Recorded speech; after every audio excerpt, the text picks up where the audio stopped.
A really cool trick that nobody talks about when it comes to weight loss is it's not just that you have to retrain yourself with good habits to get rid of bad habits, but you also have to retrain the people in your life.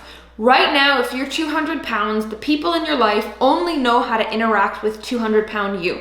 And if you want to get to 150-pound you and you don't retrain them along the way, they will still treat you like 200-pound you.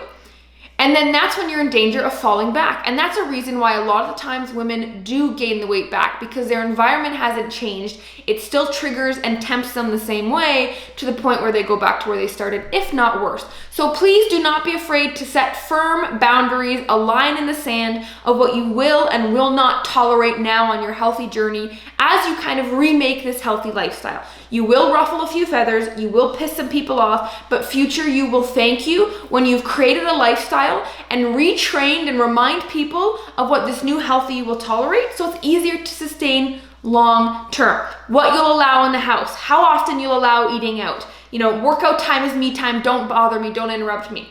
Please don't say that comment anymore. It puts me in a negative mindset. Set your boundaries. It will be uncomfortable, but future you will thank you.